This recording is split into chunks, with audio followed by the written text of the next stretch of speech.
నమస్తే ప్రజలారందరికీ welcome to MLR news Telugu. నేను మీ కొత్తూరు రమేష్. ముందుగా ప్రతి ఒక్కరు కూడా కిందున్నటువంటి సబ్స్క్రైబ్ బటన్ నొక్కి మన ఛానల్ని సబ్స్క్రైబ్ చేసుకోండి. ఇక తెలంగాణ రాష్ట్రంలో ఆసరా పింఛన్లకు సంబంధించి ప్రతిరోజు కూడా మనం మాట్లాడుతూ ఉన్నాము. పెన్షన్దారులందరూ కూడా ఇవాళ ఎన్ని ఇబ్బందులు పడుతూ ఉన్నారు, ఆర్థికంగా వాళ్లకు డబ్బులు లేక ఎటువంటి సమస్యలు తలెత్తుతూ ఉన్నాయి, ఇవన్నీ కూడా మాట్లాడుతూ ఉన్నాం.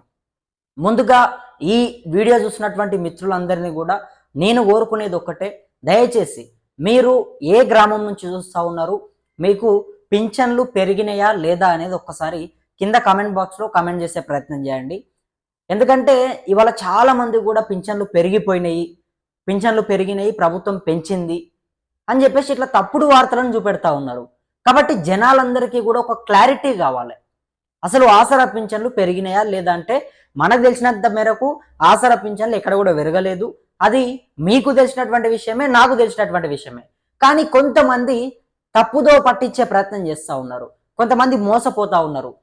ఎట్లా మోసపోతూ ఉన్నారంటే పింఛన్లు పెరిగినాయి, మీరు మాకు కొంత కమిషన్ ఇస్తే మీకు కూడా పింఛన్ పెరుగుతుంది అని చెప్పి ఇట్లా ముసలి అవ్వలు తాతలు ఎవరైతే ముసలి వాళ్ళు ఉంటారో వాళ్ళని నమ్మించి కొంతమంది బ్రోకర్లు డబ్బులు తీసుకునేటటువంటి ఒక కార్యక్రమం చేస్తూ ఉన్నారట. కాబట్టి ఇటువంటివి మళ్ళీ తలెత్తకుండా దయచేసి వీడియో చూసినటువంటి వాళ్ళంతా కూడా కింద కమెంట్స్ రాసే ప్రయత్నం చేయండి. ఇక మనం తెలంగాణ రాష్ట్రంలో కాంగ్రెస్ ప్రభుత్వం అధికారంలోకి వచ్చింది, రేవంత్ రెడ్డి గారు ముఖ్యమంత్రిగా ఉన్నారు. అయితే ఆసరా పింఛన్లని కాంగ్రెస్ ప్రభుత్వం అధికారంలోకి వచ్చినటువంటి మొదటి 100 రోజుల్లోనే పింఛన్లు పెంపు చేస్తామని చెప్పే ప్రయత్నం చేసింది. వృద్ధులందరికీ కూడా 4,000 రూపాయలు ఇస్తాము, అదేవిధంగా వికలాంగులందరికీ కూడా 6,000 రూపాయలు ఇస్తామని చెప్పే ప్రయత్నం చేసింది. ఇవాళ తెలంగాణ రాష్ట్ర వ్యాప్తంగా ఉన్నటువంటి చేనేత కార్మికులు కానీ, వితంతువులు కానీ, వృద్ధువులు కానీ, వికలాంగులు కానీ అందరూ కూడా ఇవాళ ఆసరా పింఛన్ల కోసం ఎదురు చూస్తూ ఉన్నారు. పింఛన్ల పెంపు విషయం అసలు ఏం జరుగుతుంది, పింఛన్లు ఎప్పుడు పెరుగుతాయి, రోజు రోజుకు పింఛన్ల పెంపు రేపు జరుగుతుంది, ఎల్లుండి జరుగుతుంది, ఇట్లా రోజు కొత్త కొత్త లలిత కళలు అల్లుతా ఉన్నారే తప్ప ఆసరా పింఛన్లను ఎందుకు పెంచట్లేదు అని చెప్పేసి చాలా మంది కూడా రాష్ట్రంలో ఉన్నటువంటి కొన్ని లక్షల మంది, దాదాపు 40 నుంచి 50 లక్షల మంది వరకు ఆసరా పింఛన్లు తీసుకున్నటువంటి వాళ్ళు ఉన్నారు. సో అటువంటి పింఛన్దారులంతా కూడా ఇవాళ పింఛన్లు ఎప్పుడు పెరుగుతాయి, ఎప్పుడు పెంచుతారు అని చెప్పి వాళ్ళ కళ్ళల్లో ఒత్తులు వేసుకొని మరి ఎదురు చూస్తూ ఉన్నారు. మరి ఈ విషయాన్ని మేము తెలంగాణ ప్రభుత్వాన్ని అడుగుతా ఉన్నాం, ఎప్పుడు ఆసరా పింఛన్లు పెంచుతారు, ఒక క్లారిటీ ఇవ్వండి.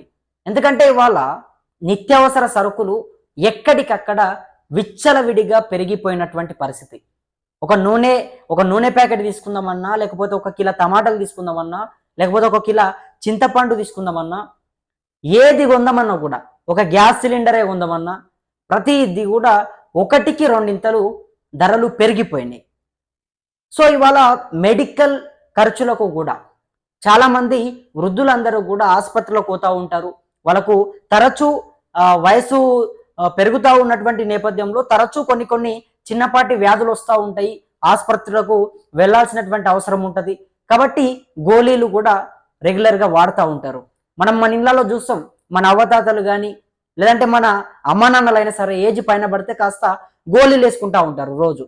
సో ఇటువంటి గోళీలు వేసుకోవాలంటే కూడా చాలా డబ్బులు ఖర్చు అవుతాయి. ఒకరోజు మెడికల్ షాప్కి వెళ్ళి అక్కడ గోళీలు తీసుకుంటే దాదాపు 200 ఖర్చు అవుతుంది, తక్కువలో తక్కువ 100 రూపాయలైనా అవుతుంది. రోజుకు 100 రూపాయలు అనుకున్నా కూడా నెలకు 3,000 రూపాయలు అవుతుంది అక్షరాల, ఖాళీ మెడికల్ ఖర్చులే. ప్రభుత్వం 4,000 రూపాయల పెన్షన్ చేస్తా అని చెప్పింది కదా, ఆ 4,000 రూపాయలు పింఛన్లు పెంచితే ఇవాళ వీళ్ళకు మెడికల్ ఖర్చులు పోను ఇంకొక 1,000 రూపాయలు మిగులుతాయి. ఆ 1,000 రూపాయలు మిగిలితే ఛాయలో లేదంటే ఇంకా వేరే వాటికి దేనికో ఒక దానికి వాడుకుంటారు, ఖర్చులకే వాడతారు తప్ప తప్పు వాటికి వాడరు. సో దాన్ని పెంచండి అని చెప్తా ఉన్నాం. ఇవాళ వాళ్ళందరూ కూడా ఇదే అడుగుతా ఉన్నారు, మాకు 2,000 ఏమీ సరిపోవట్లేదు, పింఛన్లు ఇచ్చినటువంటి 1 రోజుకు 2 రోజులకే ఆ డబ్బులు అయిపోతా ఉన్నాయి, మేమేం కొనలేకపోతా ఉన్నాము, ఏం తినలేకపోతా ఉన్నాము. సో ఇవాళ మమ్మల్ని మా కొడుకులు మా బిడ్డలు కూడా దూరం పెట్టినటువంటి పరిస్థితి, మా ఆస్తులు వాళ్ళ పేరు మీదకి కాగానే మమ్మల్ని బయటకు నెట్టివేసేటటువంటి ఒక ప్రయత్నం చేశారు. కాబట్టి మాకు ప్రభుత్వమే దిక్కు ఉన్నది, ప్రభుత్వం పైనే మేము ఆధారపడ్డాము, ప్రభుత్వం ఇస్తున్నటువంటి ఆసరా పింఛన్తోనే మేము బ్రతుకుతా ఉన్నాము అని చెప్పి చాలా మంది కూడా దయచేసి తెలంగాణ ప్రభుత్వాన్ని కోరుకుంటా ఉన్నామని చెప్పి మాట్లాడుతూ ఉన్నారు. వాస్తవం ఉన్నది వాళ్ళు చెప్పే దాంట్లో. ఇవాళ చాలా మంది కూడా ప్రభుత్వం పైన ఒక భారం వేసి ప్రభుత్వం మనకు ఉన్నది, మన రాష్ట్రం ఉన్నది, మన ప్రభుత్వం ఉన్నది అని చెప్పి చాలా మంది కూడా బ్రతుకుతా ఉన్నారు. ఇప్పుడు వృద్ధులు ఏ పని చేసుకోలేరు, వయసు మీనబడినటువంటి సందర్భంలో ఏ పని చేసుకోలేనటువంటి పరిస్థితిలో వాళ్ళు ఉన్నారు, ఇంటికే పరిమితమై ఉన్నారు. మళ్ళీ ఈ దాంట్లో కూడా ఇళ్లలో ఉన్నటువంటి కొడుకులు బిడ్డలు కూడా వాళ్ళని చక్కగా చూసుకోవట్లేదు, కనీసం వాళ్ళకు 3 పూటల బువ్వ పెట్టేటటువంటి కార్యక్రమాలు కూడా చేయట్లేదు. ఇవన్నీ కూడా మన తెలంగాణ రాష్ట్రంలో మనం చూస్తూనే ఉంటాం. ఇక పంచాయతీలు ఎట్లుంటాయి, కుటుంబాలల్లో ఎటువంటి తెగలు ఉంటాయి, మనకంతా కూడా తెలిసిందే. వాతావరణం అంటే మన ఇళ్ల లోపల ఎటువంటి గొడవలు జరుగుతూ ఉంటాయి, ఆస్తుల పంపకం కానీ రకరకాలుగా ఉంటాయి గొడవలు. సో ఇటువంటి నేపథ్యంలో చాలా మంది కూడా తల్లిదండ్రులని దూరం పెడతా ఉన్నారు. వాళ్ళకు కనీసం ఒక 3 పూటలు బువ్వ కూడా పెట్టట్లేదు. ఇటువంటి దారుణమైనటువంటి అనేక ఘటనలు మన రాష్ట్రంలోనే కానీ చాలా ఉన్నాయి, దేశవ్యాప్తంగా ఉన్నాయి. కానీ మన రాష్ట్రంలో కూడా మనం చూస్తూ ఉన్నాం. సో వీళ్ళందరూ కూడా ఎవరైతే వృద్ధులు ఉన్నారో వీళ్ళందరూ కూడా మమ్మల్ని, మా కొడుకులు బిడ్డలు కూడా పట్టించుకోలేనటువంటి ఈ రోజుల్లో తెలంగాణ ప్రభుత్వం మమ్మల్ని ఆదుకుంటా ఉంది, తెలంగాణ ప్రభుత్వం మాకు అండగా ఉంటుందని చెప్పి వాళ్ళు ప్రభుత్వం పైన భారం వేసి ప్రభుత్వమే మమ్మల్ని ఆదుకోవాలని చెప్పి ఇవాళ వాళ్ళు బ్రతుకుతా ఉన్నారు. ప్రభుత్వం ఆసరా పింఛన్లను పెంపు చేస్తుంది అని చెప్పేసి కూడా వాళ్ళు ఇవాళ చాలా క్లియర్ కట్ తోని ఎదురు చూస్తూ ఉన్నారు. కానీ ప్రభుత్వం మాత్రం ఎందుకు ఈ రకంగా నిరసన, అంటే ప్రభుత్వం చాలా సందర్భాల్లో కూడా ప్రతిపక్షంలో ఉన్నప్పుడు నిరసనలు తెలిపిర్రు, రకరకాలుగా చేసిర్రు. కానీ వాళ్ళ తెలంగాణ ప్రభుత్వం ఎందుకు ఆసరా పింఛన్ల గురించి ఆలోచన చేయట్లేదు, పింఛన్ల పెంపు గురించి ఎందుకు పట్టించుకోవట్లేదు? ఇవాళ తెలంగాణ రాష్ట్రంలో ఉన్నటువంటి పింఛన్దారులందరూ కూడా వాళ్ళ కళ్ళ లోపల మనకు ఎందుకు ఒక నిరాశ కనబడతా ఉంది. ఆసరా పింఛన్లు ఒక శుభవార్త వాళ్ళకు ఎప్పుడు చెప్తారు, ఆ పింఛన్లని ఎప్పుడు పెంచుతారు, వాళ్ళని ఎప్పుడు ఆదుకుంటారు? ఇవన్నీ కూడా చాలా సందర్భాల్లో మేము అడుగుతా ఉన్నాం.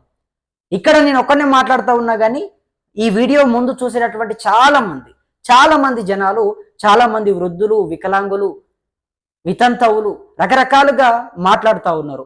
పింఛన్లు పెంచండి అని చెప్పేసి మాట్లాడుతూ ఉన్నారు, ప్రభుత్వాన్ని అడుగుతా ఉన్నారు. కాబట్టి మరి ప్రభుత్వం కాస్త సీరియస్గా తీసుకొని ఆసరా పింఛన్లని పెంచే ప్రయత్నం చేయండి. ఎందుకంటే ఇవాళ చాలా మంది కూడా ఎటువంటి పని చేసుకోలేనటువంటి ఒక పరిస్థితిలో ఉన్నారు. కాబట్టి ఆ వృద్ధులని, ఆ వికలాంగులని అందరినీ కూడా ఆదుకోవాల్సినటువంటి ఒక పరిస్థితి తెలంగాణ ప్రభుత్వానికి ఉన్నది. ఆదుకోవాల్సినటువంటి, అండగా ఉండాల్సినటువంటి అన్ని రైట్స్ కూడా ప్రభుత్వాలకు ఉంటాయి. కాబట్టి ప్రభుత్వాలే వాళ్ళని ఆదుకునేటటువంటి ఒక కార్యక్రమం చేయాలి. వాళ్ళు ఇవాళ ప్రభుత్వం పైన పెట్టుకున్నటువంటి నమ్మకానికి ప్రభుత్వం కూడా ఆ నమ్మకాన్ని నిలబెట్టుకోవాలి.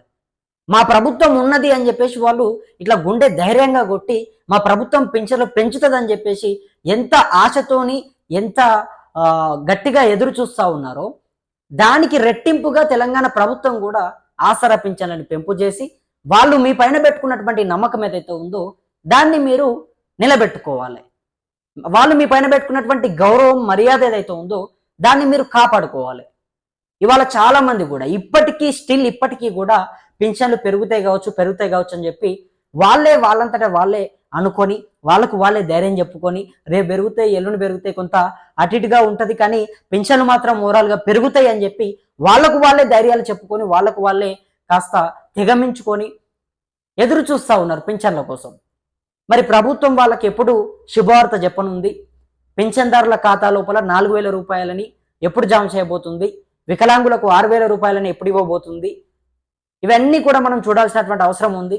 ఎందుకంటే చాలా మంది కూడా క్వశ్చన్ చేస్తూ ఉన్నారు, అడుగుతూ ఉన్నారు, ఎదురు చూస్తూ ఉన్నారు. కొన్ని లక్షల మంది కూడా పింఛన్ల కోసం ఇవాళ చాలా ఒక దారుణమైనటువంటి రీతిలో మాట్లాడుతూ ఉన్నారు. దారుణమైనటువంటి రీతి అంటే ఏదో తిట్టడం కానీ అటువంటిది కాకుండా ప్రశ్నించేటటువంటి ఒక ప్రయత్నం చేస్తూ ఉన్నారు. ప్రశాంతమైనటువంటి ఒక వాతావరణంలో ప్రభుత్వాన్ని క్వశ్చన్ చేస్తూ ఉన్నారు. సో మరి ప్రభుత్వం వాళ్ళకి ఇవాళ సమాధానం చెప్తుందా, లేకపోతే పింఛన్లు పెంచుతుందా, పింఛన్ల విషయంలో ఎటువంటి నిర్ణయం తీసుకుంటుంది, ఎప్పుడు ఆసరా పింఛన్లను పెంచుతుంది? ఇవన్నీ కూడా మనం వేచి చూడాల్సినటువంటి ఒక పరిస్థితి అయితే ఉంది. కానీ ఆసరా పింఛన్లలో మాత్రం తెలంగాణ ప్రభుత్వం చాలా వేగంగా ఒక నిర్ణయం తీసుకోవాలి.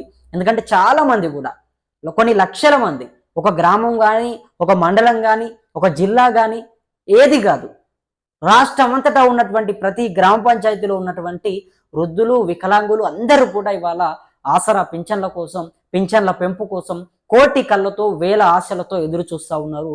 కాబట్టి వాళ్ళ ఆశలని తెలంగాణ ప్రభుత్వం నిలబెట్టుకుంటుంది అని చెప్పేసి మేము అనుకుంటా ఉన్నాము. తెలంగాణ ప్రభుత్వం నిలబెట్టాలి అని చెప్పేసి కూడా మేము కోరుకుంటా ఉన్నాము. ఎందుకంటే వాళ్ళు ప్రభుత్వం పైన ఒక భారం వేసిర్రు. నేను చెప్పిన వాళ్ళ కొడుకులు పిల్లలు పట్టించుకోలేనటువంటి ఈ రోజుల్లో ప్రభుత్వం వాళ్ళకు అండగా ఉంది. కాబట్టి కాస్త ఇప్పటికైనా ప్రభుత్వం వాళ్లకు ఆసరా పింఛన్లు పెంచి అండగా ఉండాలి. ప్రభుత్వం వాళ్లకు మనం ఉన్నామనే ఒక భరోసాని ఇవ్వాలి అని చెప్పి నేను మా MLR న్యూస్ తెలుగు వేదిక ద్వారా తెలంగాణ ప్రభుత్వానికి తెలియజేసే ప్రయత్నం కూడా చేస్తూ ఉన్నాను. అదేవిధంగా ఇంకా కూడా మనకు ఎటువంటి సమస్యలు ఉన్నా కూడా మీ గ్రామంలో కానీ, మీ గల్లీ లోపల కానీ, మీ బస్తీ లోపల కానీ, మీ చుట్టుపక్కల ఉన్నటువంటి వాతావరణం కానీ ఏమి జరిగినా కూడా, అక్రమాలు కానీ, లేకపోతే ఎటువంటి వేధింపులు జరిగినా కానీ, లేదంటే ఇంకా ఆఫీసులకు సంబంధించి MRO కానీ, MPDO ఆఫీసులు కానీ, ఇటువంటి అనేకమైనటువంటి ఆఫీసులలో లేకపోతే బయట చుట్టుముట్టు వాతావరణం చుట్టూ తిరుగుతున్నటువంటి నేపథ్యంలో ఎవరికి ఎటువంటి ఇబ్బందులు వచ్చినా, ఎటువంటి అన్యాయం జరిగినా, ఎటువంటి వేధింపులకు మీరు గురైనా మీ అందరికీ కూడా MLR న్యూస్ తెలుగు ఛానల్ అనేది ఒకటి ఉంది.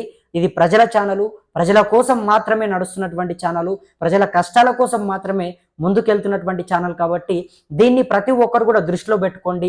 ఎవరికి ఎటువంటి సమయం వచ్చినా కూడా, ఎవరికి ఎటువంటి కష్టాలు వచ్చినా కూడా, ఎటువంటి నష్టాలు జరిగినా, ఎటువంటి ఆపద వచ్చినా కూడా మనల్ని సంప్రదించే ప్రయత్నం చేయండి. తప్పకుండా మీకు ఏమి ఇవ్వకపోయినా కూడా మా వంతుగా మాకు ఉన్నటువంటి దాంట్లో ఖచ్చితంగా మీ తరపు నుంచి మీకు జరిగినటువంటి కష్టాలని మా MLR న్యూస్ తెలుగు యూట్యూబ్ ఛానల్లో, మనందరి ఛానల్లో ఖచ్చితంగా మనం మాట్లాడి పెట్టేటటువంటి ఒక కార్యక్రమం చేస్తాం. కాబట్టి ప్రతి ఒక్కరు కూడా మీకు ఎటువంటి కష్టాలు వచ్చినా, ఎటువంటి నష్టాలు జరిగినా కూడా ఒక వీడియో తీసి కింద ఉన్నటువంటి వాట్సాప్ నంబర్కి పెట్టే ప్రయత్నం చేయండి. తప్పకుండా మేము దాన్ని నిజంగా మీకు ఒకవేళ అన్యాయం జరిగితే, నిజంగా గనక మీరు ఒకవేళ మోసపోతే, ఎటువంటి ఇబ్బందులు వచ్చినా కూడా తప్పకుండా మీ అందరి తరపున మాట్లాడేటటువంటి ఒక కార్యక్రమం మేము తీసుకుంటాం. కాబట్టి అందరూ కూడా మరి మీకు ఎటువంటి ఇబ్బందులు తలెత్తినా కూడా మన నంబర్ని సంప్రదించండి, వాట్సాప్లో మెసేజ్ పెట్టండి, వీడియో తీసి పెట్టండి. ఖచ్చితంగా మనం మాట్లాడే ప్రయత్నం చేద్దాం. మరి ముందు ఏం జరుగుతుంది, ఎటువంటి పరిణామాలు చోటు చేసుకోబోతా ఉన్నాయి, ఇవన్నీ కూడా మాట్లాడుకునే ప్రయత్నం చేద్దాం. అంతటి వరకు ప్రతి ఒక్కరు కూడా వేచి ఉంటారని చెప్పి నా మనస్ఫూర్తిగా వేడుకుంటూ నేను మీ కొత్తూరు రమేష్. ధన్యవాదాలు మిత్రులారా.